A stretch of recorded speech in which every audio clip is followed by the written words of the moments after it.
Yes. Alrighty, what's up, everybody? It is I, your Tribal God of Extreme, Peter Joseph here, for another video on this late Saturday night, August the 23rd, 2025, or if you're watching on the replay, because I know you are, it is now August the 24th, 2025, as we're ending the next to final weekend of August. Next weekend will be Labor Day weekend, the unofficial end of summer. So we're getting there. The summer is pretty much almost over for us. We're going to be beginning the beautiful season of fall about a month from now. But unofficially, summer will be over next Monday. That'd be September the 1st. So, what are you going to do? But anyway, thank you for watching video number 2 on YouTube for Saturday. Right here on the Peter Joseph YouTube wrestling channel, youtube.com/Peter Joseph. Make sure you like the video, hit the subscribe button in my pants down in the description box below, and share the video all over the internet. Don't forget to tap and slap that bell to turn on all notifications so you don't miss anything. And that's all you gotta do. Leave a comment on the video if you like, but don't leave stupid comments. You'll get blocked. And if you don't like it, tough shit. And that's pretty much it for that. And for new viewers out there, welcome to the party, pal. We hope you enjoy the ride. Sit back, relax, grab yourself a nice cold one, and enjoy the show. If you like it, great. You know, well, too bad. That's pretty much it. Alright, ladies and gentlemen, it's late. I'm pre-recording this late, but, you know, because I went out late. I've been out, like, all night, and I came home really late, took a nap. Now I'm up, just gonna do this video and going right back to sleep. I'm gonna get a couple hours sleep, and then get up. I'm gonna get a couple hours sleep, and then get up, have my sensible breakfast, and then do your SmackDown review from Friday night. So we got all that. And a whole lot of good shit. Check out my TNA Ring of Honor video on my main channel, Killer of Demons 669. The link to that video will be down there. You know where it is. Down there, dude! That's pretty much it. Alright, hope everybody had a great Saturday, and if not, well, fuck you. That's that. And like I said, I had a pretty good Saturday because, did some things. I had to do some housework, and then me and the missus went out to dinner, and then we went out with some friends to party, and that's what we do. Tomorrow we're gonna rest. We're gonna watch Forbidden Door at 1 p.m. 1 p.m. start, and in jolly old England, love. And then after that, take a little nap, have a little bit of lunch in between, and then we get ready for NXT Heat Wave at 7 p.m. That'll be from Lowell, Massachusetts. So a doubleheader for that ace.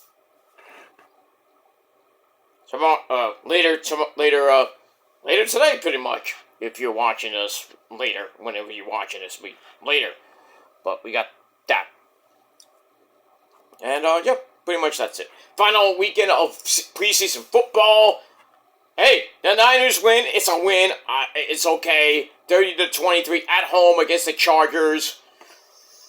Fucking Jake Moody. First series of the game. Niners score. And then, what does he do? Bloop! Whoosh. Wide left on the extra point. This guy cannot kick.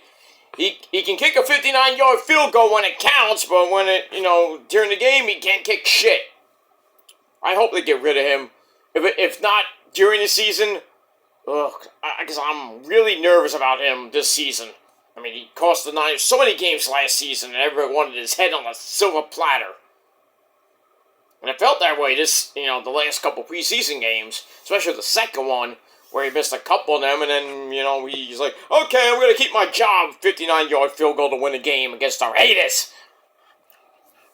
That was last week. This week, hey, he kicked some decent field goals, but, you know, the first quarter, you're like, uh-oh, he's back to his old ways. But, I mean, we'll see what happens, you know, in week 1 of the NFL in the league when they play for pay, and that's coming up 2 weeks from this video. In Seattle, in that shithole, with pretty much a new Seattle Seahawks team. No more Geno Smith, because I think he went to the Raiders. I think Sam Darnold went to Seahawks, so we're going to see him. Oh, boy. Not that the Seahawks are going anywhere. I have a feeling they're not going to do that great this year. They might be in a basement next to the, you know, who knows with the Niners right now. They got so many injuries with the wide receivers or offensive line, defense. It's just a mess. But, yeah, I'm getting there. Football in 2 weeks, my friends. Can't wait for that. And, hey, the Mets won again. Yay! 9-2 against JD's fading Braves. Bye-bye, so long, farewell. See you next season, you fuckers. Mets didn't get a game in the standings. Philly won against the Nats. Almost lost that game, too. But somehow they held on to win that game. Cincinnati lost big time to the Arizona Diamondbacks, who are kind of creeping up, too. So the Mets got to watch that. But the Mets have a 2.5 game lead with 33 to play. Cannot, you know, so it's getting, you know, so the Mets are kind of distancing themselves from the Reds, but you got the Cardinals, you got the red hot Arizona Diamondbacks to worry about. So really 3 teams, maybe a 4 team with the Giants. So really 3 teams, you know, kind of vying for that wild card spot with the Mets. But Mets are playing some great baseball lately.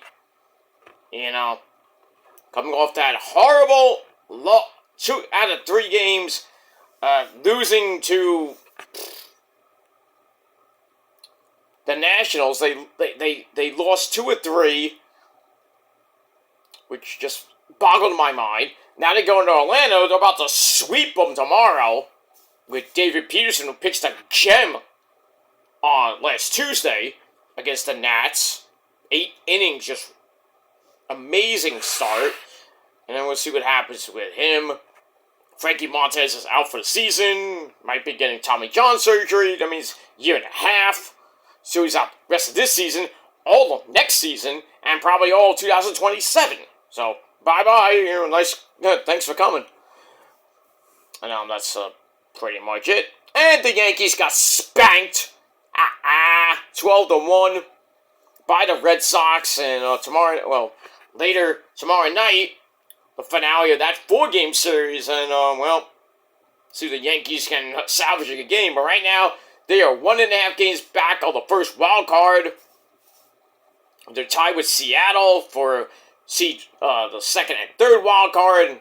The way the Yankees are playing, I don't even, they make the playoffs. They're going to get knocked out probably in the first round. Oh well. Sucks to be you, Yankee fans. And that's pretty much all I got to say about that. Alright, so lots of good stuff. College football started today. Not that I give 2 fucks. At least Pat McAfee's having fun. Well, that's the only, it is what it is. Alright, ladies and gentlemen, on this late night, it is time for your late, and out-of-date NXT review as the precursor to my predictions video coming up tomorrow morning with Forbidden Door and NXT Heatwave. I'll do that in one video because I don't want to separate it because it's going to be insane. But we get that. Alright, so here's your really quick NXT thoughts, you understand? Thoughts video for the show that emanated from the Met Arena, which looked like the Hammerstein light. Basically, it was a smaller version of the Hammerstein, but it's called the Met Arena in a dump city in Pennsylvania, Philadelphia, Pennsylvania, August 19, 2025. And as always, our commentary team of Vic Joseph, Corey Sleeves, and man that smokes more weed than you do, and that's the Kool-Aid Man. Oh yeah, man. Oh yeah. That's Booker T, sucker. Pretty much. Alright. So, we got that. I'm surprised this show is not at the 2300 Arena or the EC Dub Arena. I guess Tony Khan outsmarted Mr. Paul Levesque and Shawn Michaels, because the Philly residency for AEW starts this Wednesday, and it goes for a couple, I think, this weekend. I think it ends right near All Out, which is gonna get swamped by WrestlePalooza. Great job. What are you gonna do? Even though All Out's not really one of the big pay-per-views for AEWs, it hasn't been the last few years that AEW had All Out. I mean, it's been good, but not great.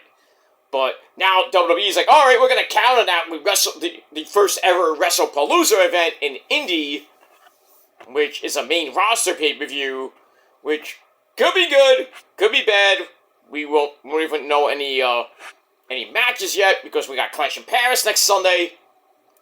And then after that, we'll roll on to WrestlePalooza. And then after that, basically a week or two after that, is Crown Jewel in Australia. And then that'll lead into Saturday Night Event in November. Then 2 weeks after that, I think a week or two after that, no, 2 weeks after that, is the Survivor Series in San Diego at Petco Field. And then the final actual thing for WWE will be the final match for John Cena in Boston, December the 13th. And that's pretty much it. No other, as far as I know, no other pay-per-views coming up after Crown Jewel. I might, after Survivor Series, I should say. That's the main roster pay-per-views are done. For NXT, we got No Mercy coming up, September, when is that? I don't have my other phone. I heard No Mercy is going to be September the 27th, I believe, or 28th, somewhere like the week after WrestlePalooza. So we got that. And then Halloween Havoc, obviously. Well, that's a Friday show, but that's going to be like, SmackDown's going to be a Halloween show. I would think the October 28th show might be night one or night. Well, I don't know how they're going to do Halloween Havoc this year. If they're going to do it like night one is the 21st of October, then October 28th will be. Or the 27th or 28th will be the night two of Halloween Havoc. And then really nothing in November, and I don't think they're going to do anything in this. Oh, Deadline's in December, so I don't know what date yet, but usually probably around, like, I doubt it'll be like the 5th to go head-to-head with Final Battle, which I think would be ridiculously dumb. But, in WWE, they'll do that. But then you got December 13th is Saturday Night's Main Event. So, I would put it probably right before Christmas. Like the 14th, maybe the 7th or the 14th of December. Or maybe the 6th, who knows? Somewhere around the midpoint of December, we'll have the final pay-per-view of the year for NXT. That'd be Deadline. And then we start the year off with January, and we got New Year's Evil. And all that other good shit. Alright, that's about that. But right now, we got the go-home show before later tomorrow night's NXT Heatwave event from Lowell, Massachusetts. So let's get into it. Let's not waste any time. Alright, so like I said, this arena looked like the Hammerstein Ballroom, but smaller. The stage looked really big, and they had the ring on top of this big stage, which had like a big pit. So they had the outside, then they had a big concrete pit. I was like, damn, anybody fell off that. Holy shit. And some people, they kind of did. I think, well, I'll get to that in a minute. Alright, so we start with a big brawl in the back with Josh Briggs jumping the legend Yoshiki Inamura! You jackass!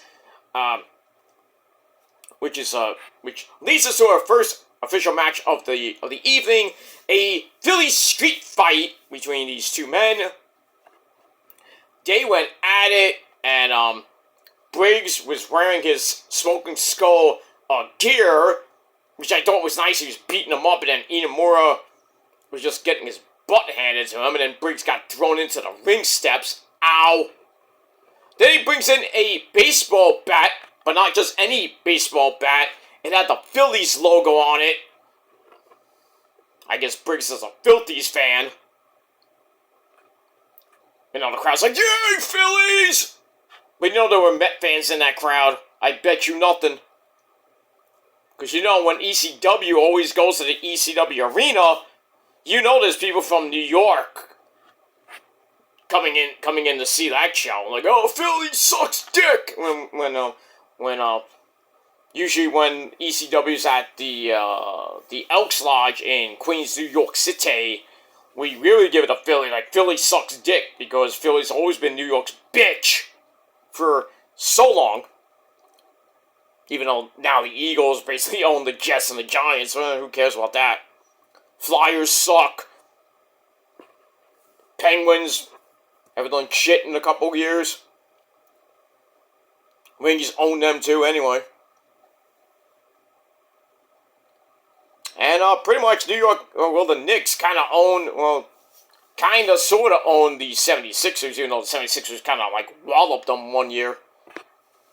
But it is what it is. But anyway, back and forth they went. Chairs were used. They get thrown to the outside, and then onto that concrete floor where there was a suplex on that hard concrete floor. We get some hard kendo stick shots. At one point, Josh Briggs got busted open, but it was hard way around his eyebrow. And they just beat the living bejesus out of each other. We're getting to the end, and a trash can is put over Briggs' head for more strikes. And then Inamura plants him onto the trash can. And it's table time, and we got like 6 million tables from Home Depot underneath the ring. Why not?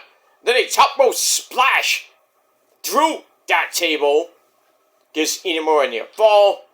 Then a Slim Jim table is set up on the outside. I think it was on the outside. Inamura tries to get another one, and then that one gets rammed into his rib cage. Ow. And then a lariato with a chain wrapped around his arm by Josh Briggs drops Inamura. Then Briggs goes up top, hits a moonsault through the table. 1, 2, 3. Josh Briggs gets the win in a hellacious and pretty damn good under 16-minute Philly street fight. So he gets the measure of revenge, and I don't know if we're going to see more of this, but if not, then Briggs pretty much won the feud between him and his former tag team partner, the legend Yoshiki Inamura. And that's that. Match I thought was pretty good, 3.25 out of 5 stars. Moving on. Alright, there we see the video of Ava Raine and Santino Walala, you son of a gun! Talking to Masha Slamovich, who tells Ava, I got a great idea. I'm going to be the special guest referee for Fatal Influence against the Elegance brand. And Ava and Santino are like, oh, man, if you can, call the rat down and minute at it, like Bill Alfonso would say. You got it. So we got to see what happens with that, and if Masha can be, impartial right down the middle, daddy. Sabu. No, Terry, not you, Bolea. Talk about you, Sabu. The homicidal, genocidal. Amazing man that he is. Death-defying Sabu! Homicidal, genocidal, suicidal. My guy's a maniac. And I met the guy, too. In 2000 and, what year was that? I think it was 14 or 15. When, he had, his then manager, Princess, what's her name? Not Princess Jasmine, I think her name was, there was a J.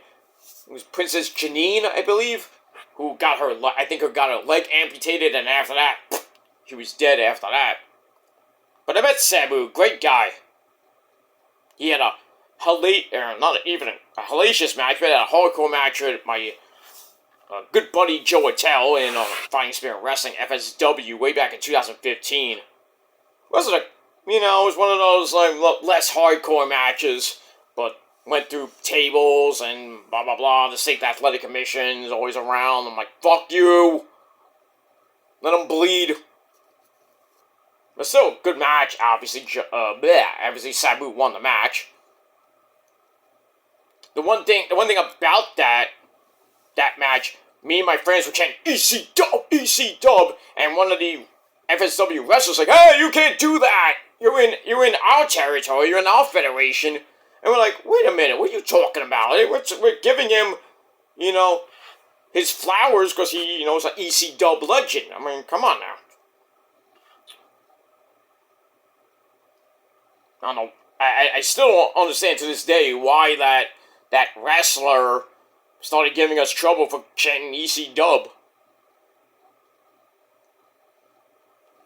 And well, I understand it's his he's not the owner of the promotion. We all know, I know the owner of that promotion. He was my mentor. But I digress. Maybe he was just, was like, this is our promotion. Why are you chanting for another dead promotion that was ECW back in the day? I'm like, come on. I mean, really? Just shut up. I mean, come on, let us chant. Just leave us alone. Anyway, moving on. Alright, so Marsha will be the special guest referee in that six-woman tag team match between Fatal Influence and the Elegance brand. That's it. Alright, then we see Trick Willie Shimon, the TNA World Heavyweight Champion. He's in the back, I believe with Sarah Schreiber. And he's, praising himself. He's like, I love myself, and I'm ready to beat Bouncy Javon Evans to become a three-time NXT World Champion, going on to defeat the Hula from Wakanda, Oba, Hu Femi. We'll see what happens in the main event for this show. And, well, doesn't end the way you thought it would for Mr. Trick Willie. And that's that. Alright, match number 2. Absolute Ricky Starks takes on the Pasta. Jasper Troy in a rematch from their match in Houston about a month or so ago. And a pretty good match. Back and forth they went. Completely different from the first match. Jasper using his strength and Ricky using his speed. And getting to the end, and a swan drop by Jasper gives Ricky a little bit of a breather. Jasper goes for a charge, and Ricky avoided it. Sends Jasper hard into the ring post. Ow. They go outside. Ricky gets sent into the ring steps. Ow. And then Jasper Troy tries a backsplash, hits the steps as well. Ow. Ow. Damn. You're gonna feel that in the morning. They go back in the ring, and Ricky Starks wins the match. Not with Rochambeau, but he wins with a springboard tornado DDT in a little over 9 minutes. Matches I thought was pretty decent, 3 out of 5 stars. And that's that. Alright, moving on. Alright, then we go to Ava Rain's office, where we see the NXT Tag Team Champions, Hank and Spank. They're there, they want to know which members of Dark State they'll be facing. Well, I guess you'll know on Sunday night, because you never know who it could be. It could be Cutler and Osiris Griffin, Cutler and Saquon Sugar, Cutler and Dion Lennox. It could be any four of them. So, I hope they lose the belts on Sunday. I hate them so much right now. They're boring. I think they're like the modern day headbangers. I almost said head shrinkers, but it's another tag team. Yeah, they're basically pretty much they're the headbangers without the little face paint. They're just like obnoxious, and they're like yeah, and then they're doing honk honk. So like they're like the male version of what used to be Big Rig Betty and Holly Swag in Women of Wrestling, when now Holly Swag's pretty much gone. Well, now she's Hollywood J if you follow her on the indie circuit. NWA, she used to, I don't know if she still wrestles there, but she used to be in the NWA. But Holly Swag is one half of the Women of Wrestling Tag Team Champions, along with Penelope Ford, Penelope Pink, along with the fabulous Lana Starr. That little faction. It used to be, with Miami's Sweet Heat. The Fab Four. It was like 8 people now. It was like 6 people, really. Now it's basically 3. Because Miami's Sweet Heat just like broke away from them. And last 3 matches they've had. They had an Anything Goes match, which ended with both teams going off the stage through tables. Then, I think it was a week or 2 ago, they had a Lumberjill match, which that ended in chaos and ended in a no contest. So I don't know. It is what it is. That's that. If you haven't watched Women of Wrestling's on Saturday nights at 11 p.m. on Channel 55 or whatever channel you get it on, good show. It's a great show. You think it sucks, but I think I watch it religiously every weekend, and I think it's an amazing show. Not that the women there can beat the crap out of people in AEW or NXT, but Valentina Feroz is there, known as Gabriella Cruz. That's pretty damn nice. And we have Santana Garrett, used to be in the Mae Young Classic. AJ Lee is an executive producer. She was on season 1. When it started on Channel 55. And then Tessa Blanchard was there. Remember, what we now known as Nikita Lyons? She was there in like the first season or 2. When I got hooked on it, but I only watch it for a couple of people, like for Fury, the metal sister, and I watch it for Genesis, who used to be part of Exile. I love Genesis. You look at her, you think she's Japanese. No, she's Australian. I thought she was Japanese. I'm like, wait a minute. Upon further review, I need a further review. Show me your tits. I mean, sorry. Anyway. I'm a madman. Anyway, moving on. Alright, so anyway.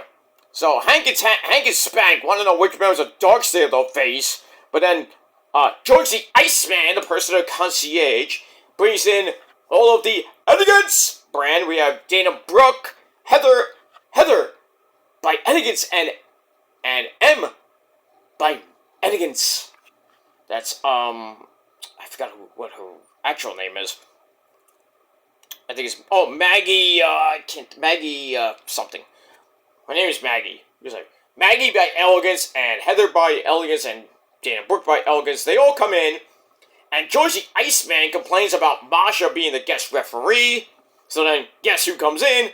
Masha Slamovich comes in to shake Ava Rain's hand, and cause she's gonna be the ref. And everybody hates it. What are you gonna do? That's what you're gonna do, Belch. Moving on. That's that. Alright, after that, we get Big Mama Pump. Jordan Grace coming out for a little chitty chat and a face-to-face with Blake Monroe. That's Mariah May. So, Jordan says, I worked a long time to get here and I never expected to make a friend in Mariah May / Blake Monroe. But the thing is, I've watched wrestling for a very long time. So have I. 44 years. 45 years, really. Think about it. 43, 44, 45 years. Ever since I was a little bitty Hulkster dude. And she knows how these things end. Yeah, you become friends and you become partners, and the next thing you know, Splitsville. Guy meets girl. They go out. They bang. Next thing you know, bye-bye. Unless you really connect with that person, then it's a lifetime. But then again, you know, you have the ups and downs and the trials and tribulations, and God forbid you get married and then divorce, and it's like, oh boy. But thankfully I don't have that problem yet. Been with the old ball and chain for getting close to, well, actually it is, next year would be 18 years. 10 married, but it is what it is. Oh, it's the ring! I don't need to show you shit. And it's neither does her, so. You don't believe me? Too bad. Believe what you want. Talking out of your ass. With a small cock. But I digress on that. Anyway, moving on. Alright, so she made the adjustment that coming to WWE is, it's really hard. And, now someone is trying to force her to face her issues, and she doesn't want revenge on Blake, but she wants Blake to see herself for what she really is. A bitch.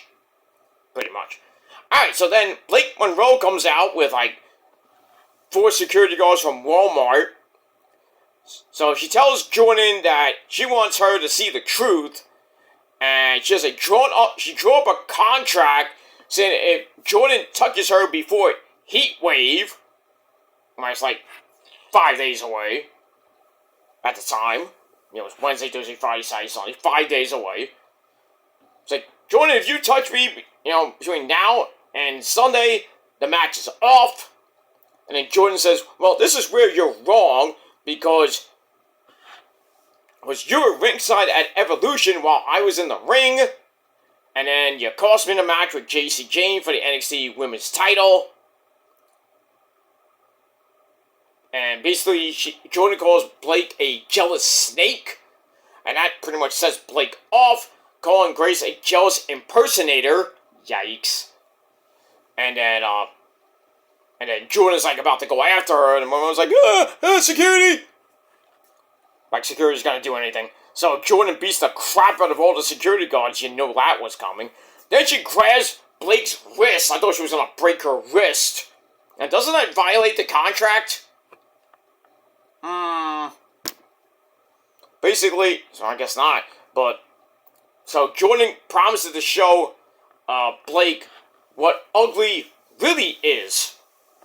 And then we'll see what happens with that.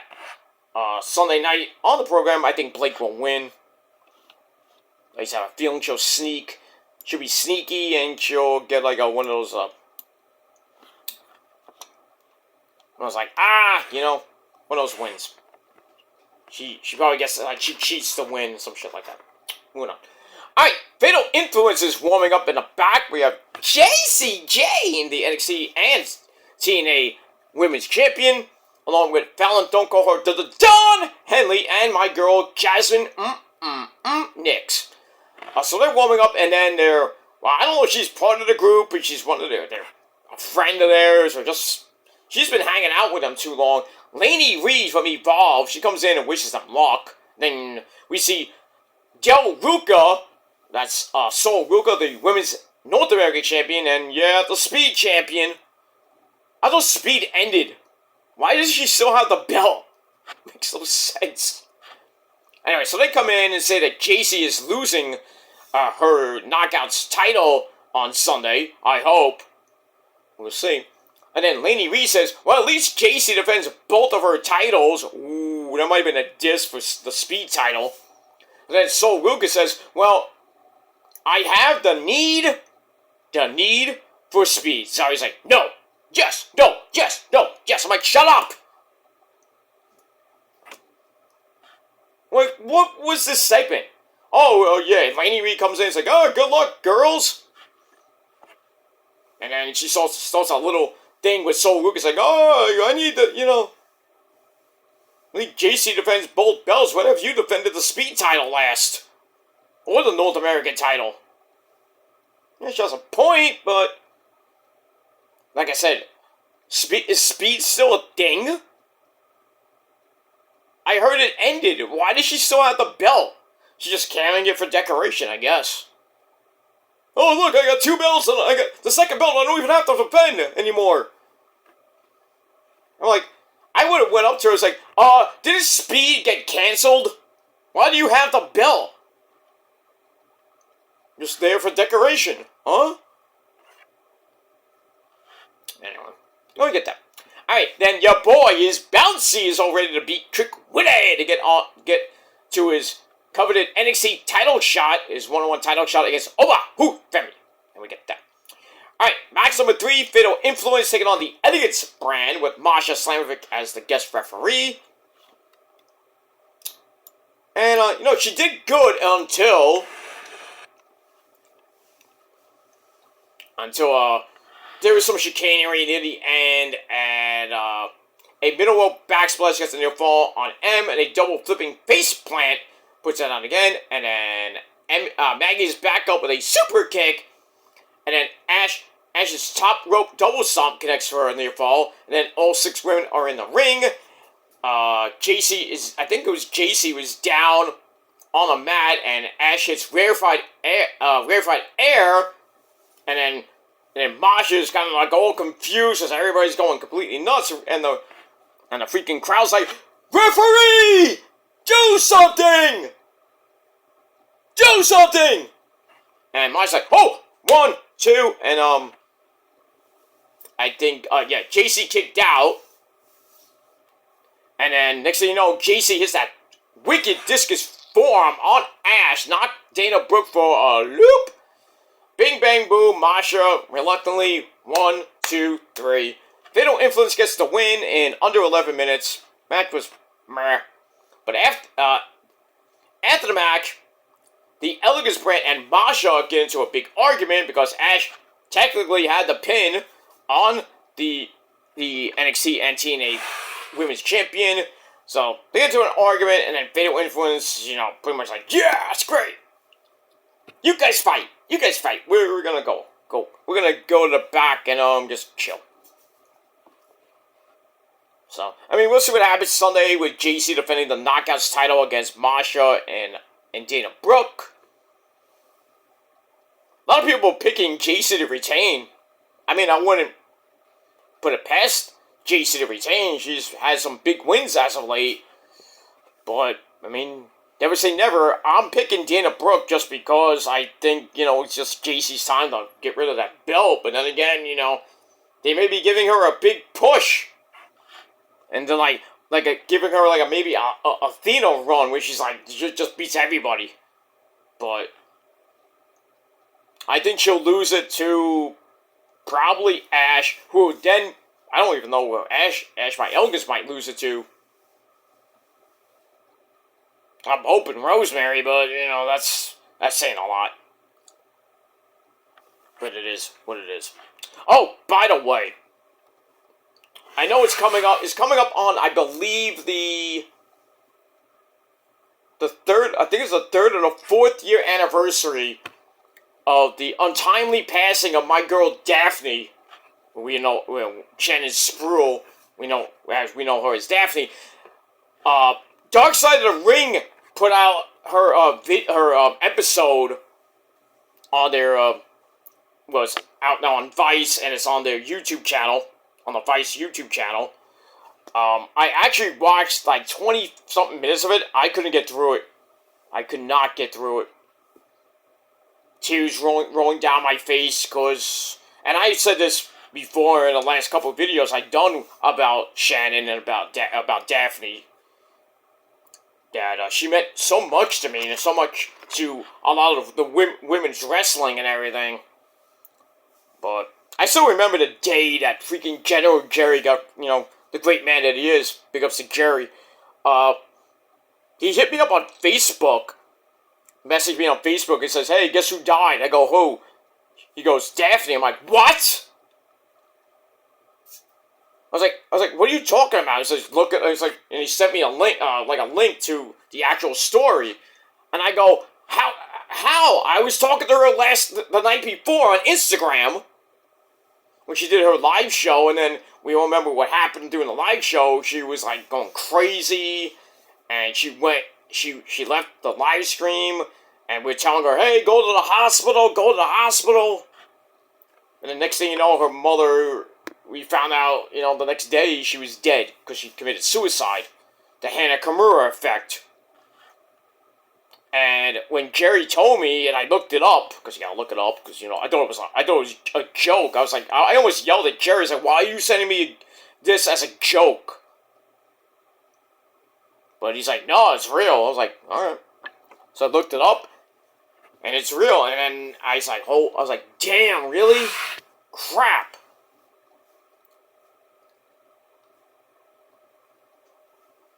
That's that. Even before I watched most of her Daphne's live stream before she went crazy and everything, and fans are telling her to go to the hospital to get some help. Deluxeman actually I was in Deluxeman's chat.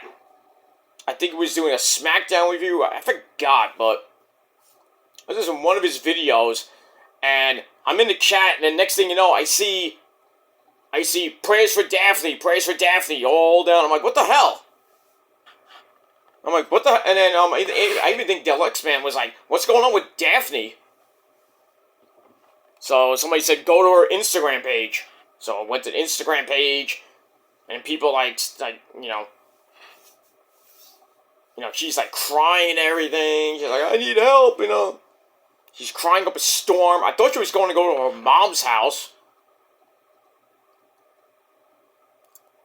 And then, like I said, everybody's telling her to go to the hospital because she dealt with a lot of, she was in the episode, they talk about she was bipolar, and she had lots of problems, after WCW ended. She went into a big, humongous, freaking depression. It gave her WWE is so stupid. When I found out about this, that WWE gave Daphne a developmental deal for 9 months, but didn't even put her on TV. I mean, really? That's how petty WWE is. Fucking Vince McMahon. And then after that, she debuted in 2008 in TNA, and we all know how that ended. She did pretty good, and then, that horrible spot at Bound for Glory, where Abyss threw her off the turnbuckle through barbed wire table or barbed wire tables, and I think she hit it, but then her head cracked on the concrete. She got a concussion, and she broke her arm, and that was pretty much it for her in-ring career in TNA, but she did kind of make a comeback after that, even though the doctor said don't come back. She kind of came back for a little bit, and then that was pretty much it. She was doing some indie work here and there, doing some conventions, and everything seemed okay. And then next thing you know, the bipolar comes back, and I don't know if she was getting bullied online. I don't even remember. So I was thinking that she had the Hana Kimura effect, and then next thing you know, she's dead, and then I'm like, shit. I mean, go watch the video on my Metal God, I think it was on my Metal God channel, where, right after General Jerry told me it, I did the video right then and there, and I'm like, I couldn't believe it. I'm like, I almost started legit crying, like, even, and I don't cry in my Rest in Peace videos, except for the Ozzy video, because Ozzy meant so much to me. But Shannon, woo, Daphne meant so much to me because, I love the character. And this is before Rosemary came around. I think Rosemary kind of got the idea from Daphne. I don't even think they ever interacted, because I think Rosemary came in like 2012, 13, somewhere around that time. I could be wrong on that, but I would have loved to have an interaction with Daphne and Rosemary. That would have been great. Like a faction would be good too. If she was still alive, hey, maybe you never know. She could, get into a little thing with another crazy girl in Abaddon. But then maybe with Sue Young and Jessica Havoc. I mean, you have all the you have a big faction called the Scream Queens. That would be epic. But, it's coming up, I believe, on the 4th year anniversary of her passing, But like I said, she meant a lot to me, because I love the character. She was a great person and everything. I even used her in my E-Fed as in my early days of E-Fedding. I used her as my pit base before I even knew about Rosemary.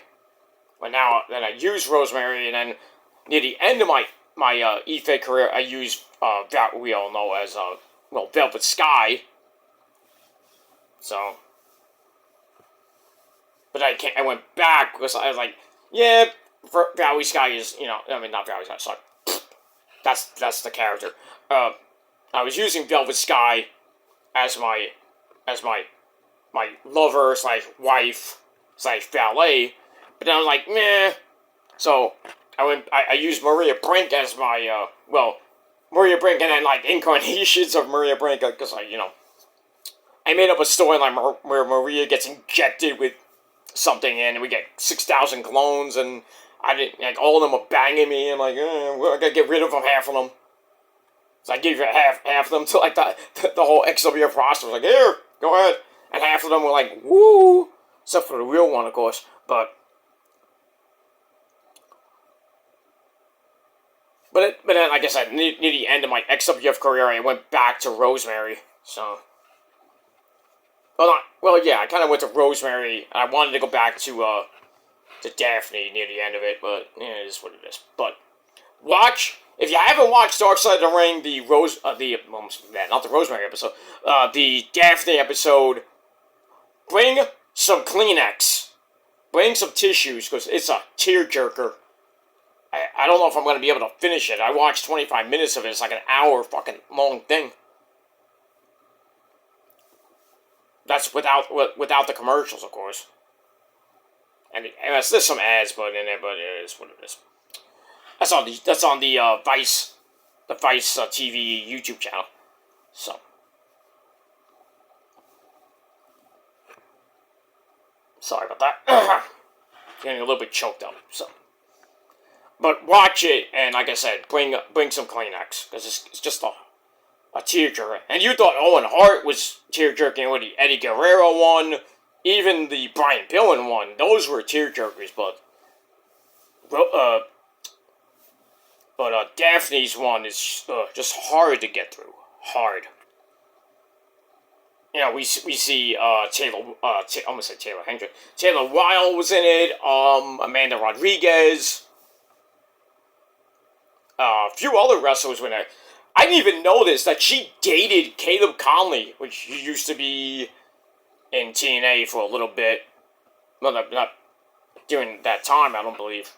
Maybe, but no, I did meet Caleb Conley, and if I knew that they were going out, I was like, hey, how's Shannon / Daphne? I want to ask. I did ask Crowbar, because Crowbar was I didn't really go out with her, but I don't think he did. But they had such a great interaction in WCW. So when I met Crowbar at a WrestlePro event after the show, me and a couple guys were like talking, and then I started talking to him for like a good 10 minutes, talking about Shannon, and this is before she died. So just talking about her, so like, yeah, I love how much Shannon, was a great great person. I used her as a pick base and stuff like that. And she, how she meant a lot to my e-fetting, because I used her character. I understand because I'm dealing with, she had a battle with mental illness. I have a battle with it. So me and Crowbar were talking about it,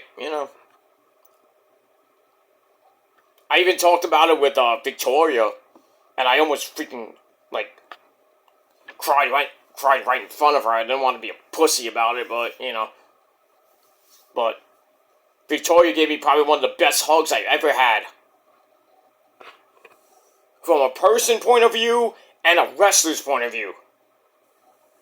I still remember it. I tell her every once in a while. It's like, thank you for the hug, and thank you for, listening to my story about mental illness and suicide and all that shit. But, aha! I need a drink. I need a Kit Kat! Is this your water, Ozzy?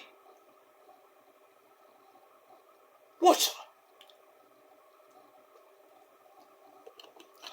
It is what it is. Alright. Alright, no more about Shannon and about that. But yeah, Labor Day is the 4th year anniversary of Daphne's passing, so. What could have been for her career. What could have been. Alright. Moving on. Alright, so I mentioned the Elgins brand of moshing into an argument, but everyone was like, get that. Alright, Kendall Gray from Evolve had a match last week, and she lost to, who'd she lose to? I forget, but anyway. Kendall Gray and Charlie Dempsey are in the back, talking. Are they going out?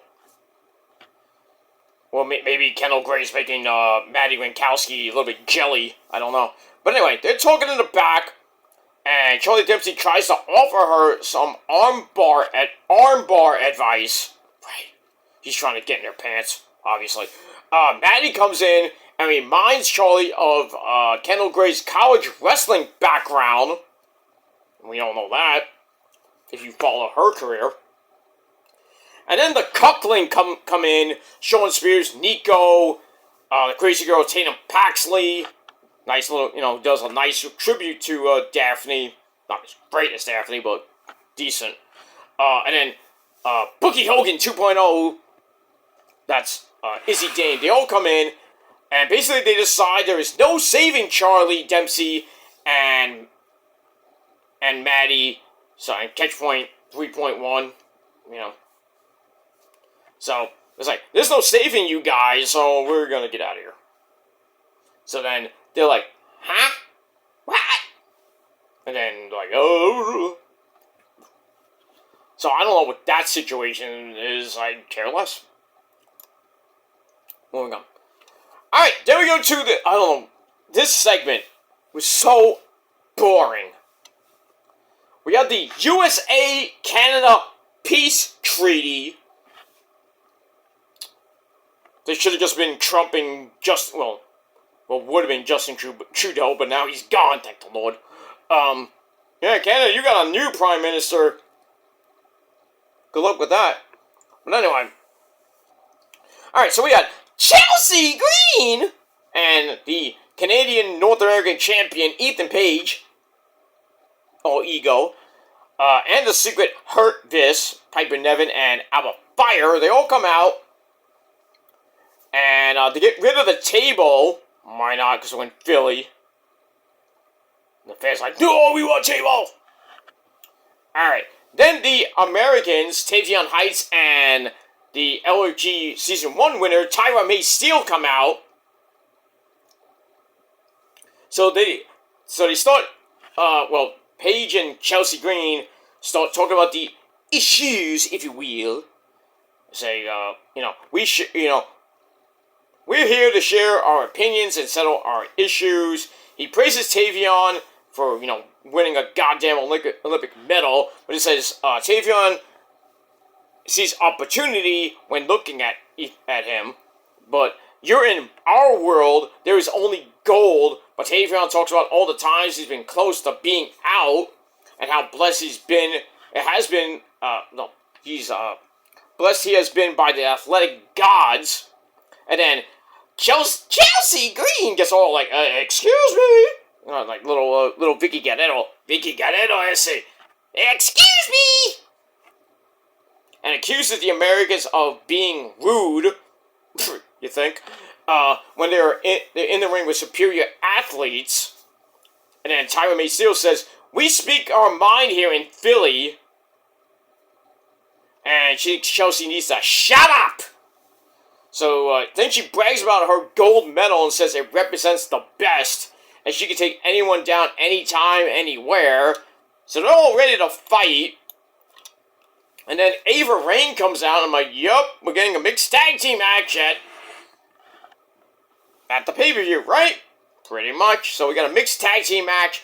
Chelsea Green and Ethan Page taking on Tyra May Steele in her first actual pay-per-view match. Good for her. And Tavion Heights. So we got that at Heatwave. And it's gonna be boring! So after that, Ethan Page and Chelsea try to go after them, and Tyra May Steele and Tavion grab double ankle locks, and then basically Piper Niven and Alba Fire have to pull them to safety, and they're both limping like little crappy babies. And that's that. Segment was boring. I was like, this could have been an email, but it is what it is, and that's that. Alright, then we see Miles, don't call him Ozzy Osbourne, Baby Orton. He's in the back. Lexis King, that idiot, interrupts and apologizes for what he has been saying to Miles lately, mocking his, his problem, his deafness, basically. And he says, it's impressive that someone could wrestle so well despite being deaf and blind. So Miles is like, I'm not blind. And then Lex is like, you are now. Then he maces him in the face. Dude. But we all know that's what? He's not very blinded. Blinded by the light. Okay. So, yeah. That stupid storyline continues. Now, Lex is getting with the mace. Could have just misted him, like, like the Great Muta or like Rosemary or anybody that does the mist. Like Asuka, Should have took some pointers. Anyway, so I don't know what's going to happen with that, if even Miles can see anything. It kind of gives me that Jake Roberts, Rick Martel kind of vibe.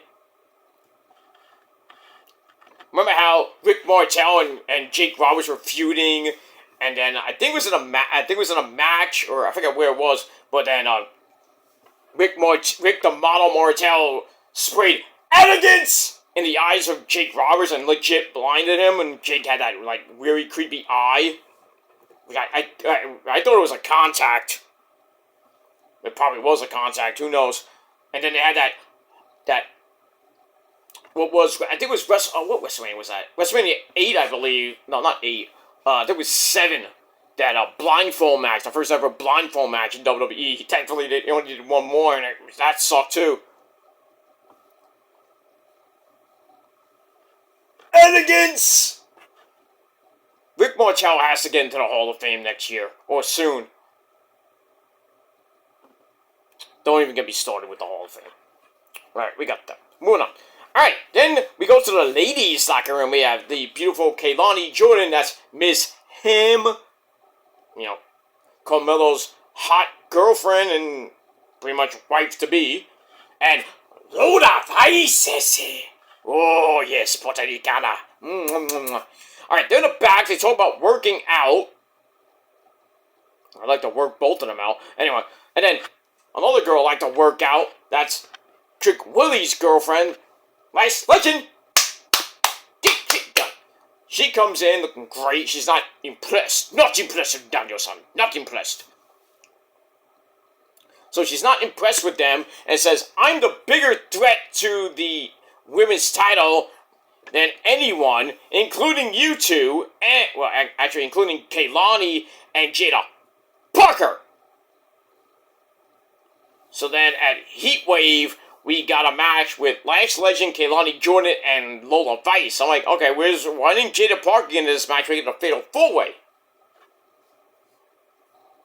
somebody forgot to book correctly, I guess. I don't know. And I think that's for a future title shot. And if I add it's tough to pick a winner in that one. So basically, you got Lash, Lola Vice, and Kaylani. That's a tough one. I'd probably go with Kaylani to win.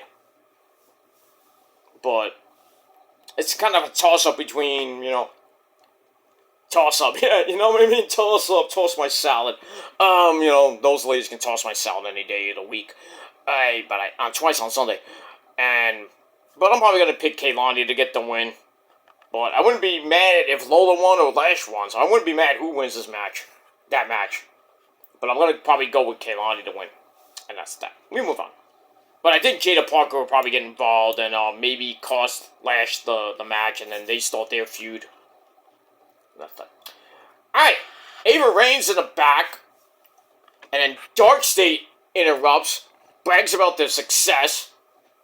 And they say, we don't care who it is, we don't care if it's Joe Hendry, or Saquon Sugar opened his big mouth and mentioned Joe Hendry, who I guess he forgot his cue because he popped out of a closet, this metal closet. Say his name, and he appears, I believe in Joe Hendry. Anyway, so he pops out, and he wants to know which members of Dark State will be wrestling on Sunday, but then gets told that, well, you're going to find out like everybody else does. And then there's some threats of violence, including one saying, I think it was Saquon Sugar or Deion Lennox saying, you have to get behind us. And then Cutler just comes back in and says, and you don't want us behind you. Another sexual reference. And then Joey was like, huh? And Ava's like, well, that's kind of weird. Something we don't know about you, Cutler? I don't know. I'd rather be behind some hot ladies rather than you guys behind me or anybody. I don't go that way. But we move on. Alright, moving on. Alright, then we get the Heat Wave rundown. Then we get to the main event for the NXT title shot. Against Oba, and we see Oba in one of the balconies looking on. So we have Bouncy, Javon Evans, and Trick Williams in the main event for the title shot.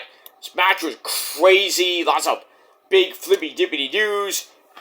But the big spot in this match was Trick Willie grabs Javon.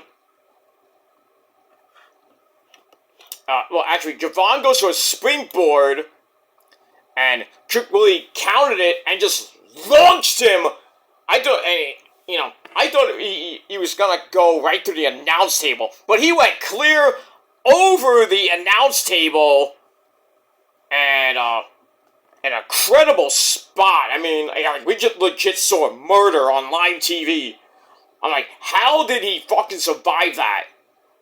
And I'm thinking, and I'm talking like people on YouTube after the fact, and I was like, did he overshot that? Did Trick Willie just pushed him too far? Or did Javon just miss his spot? I don't know. But it was just an incredible crash.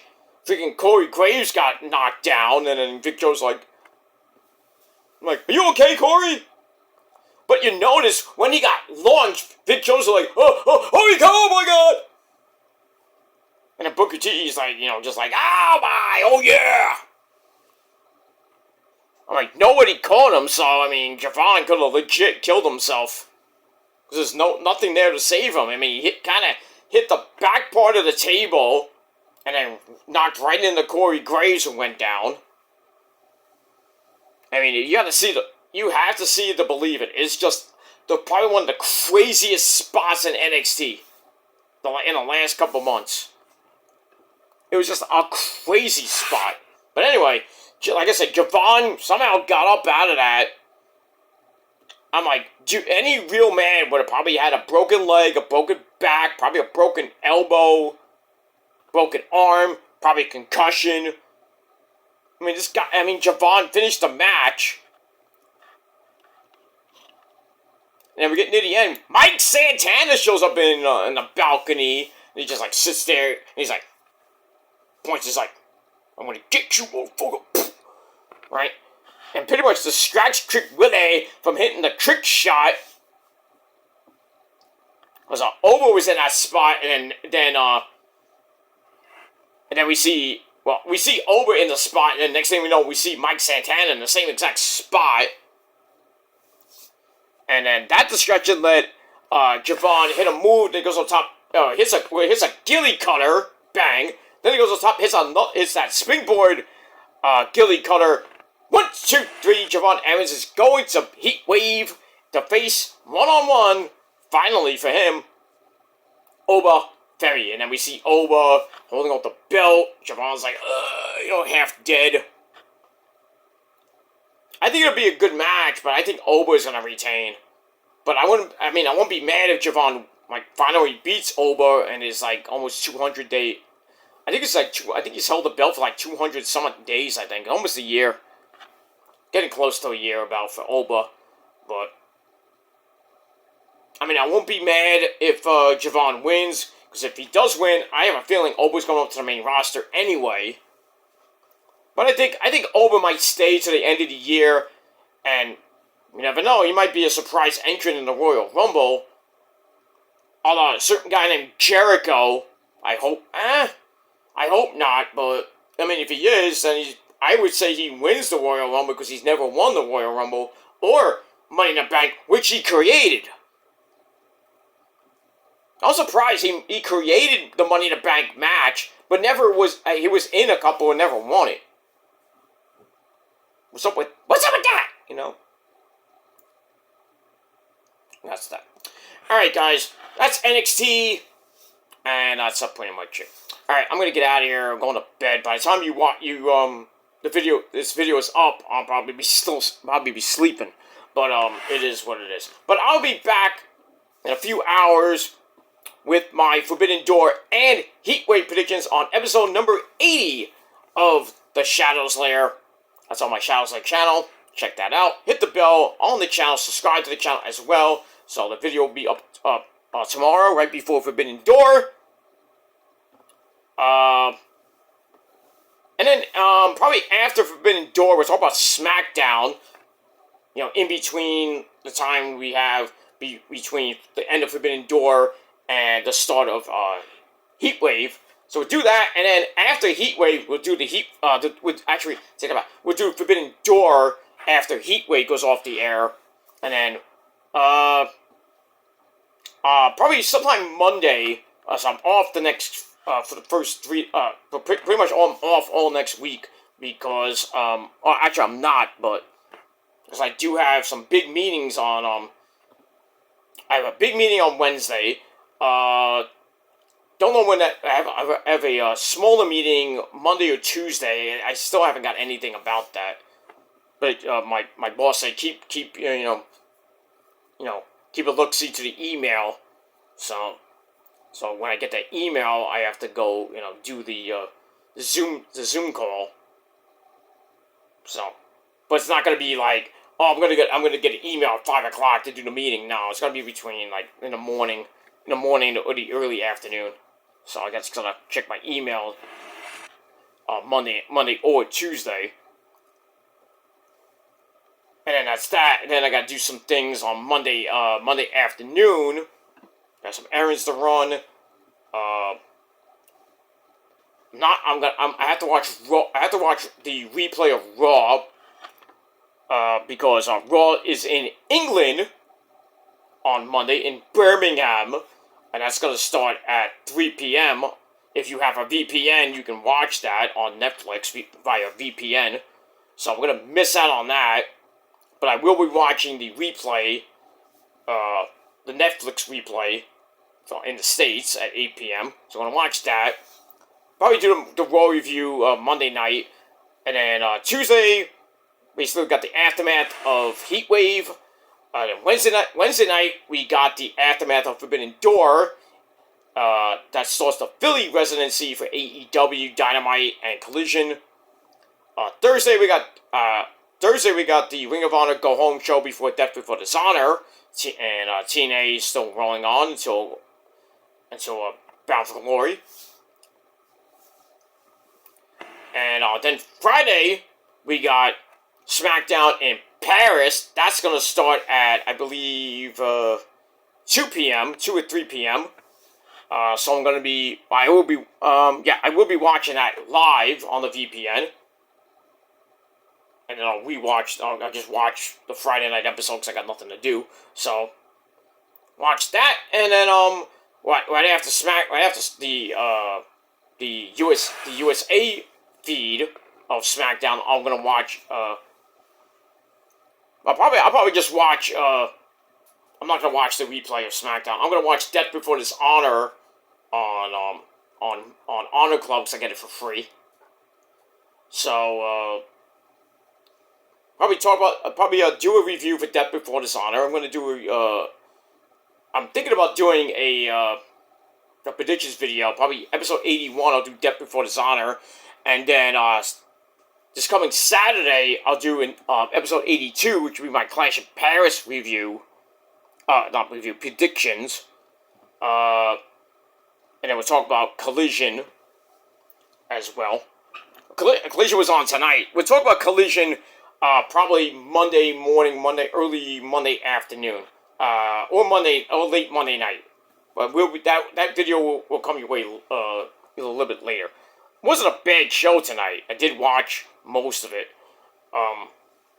But it was it. Alright, that's that. Alright, I gotta get out of here, guys. Thanks for watching, and until next time, if you're not down with that. Oh, by the way, NXT, it was alright. 6.5 out of 10 stars. Let me know what you guys thought down below in the comments section. And that's pretty much it. Alright, I'm out of here. Going to get some shut-eye. And by the time this video is up, I'll probably be up or sleeping still. But we got that. So enjoy Forbidden Door and Heatwave tomorrow. I'll see you guys tomorrow for the predictions video. And probably SmackDown, like I said, after Forbidden Door, leading into Heatwave. And then after Heatwave, if I'm still up and coherent, this is going to be a long day. After Heatwave, I'll try to get the Forbidden Door review up, and then Monday we'll talk about Collision and we'll talk about Heatwave, and then we get to Raw hopefully late Monday night. But we'll see what happens with that. But hit that bell so when those videos do go up, you won't miss it. And if you do, well, too bad. Alright guys, thanks for watching. Until next time, peace.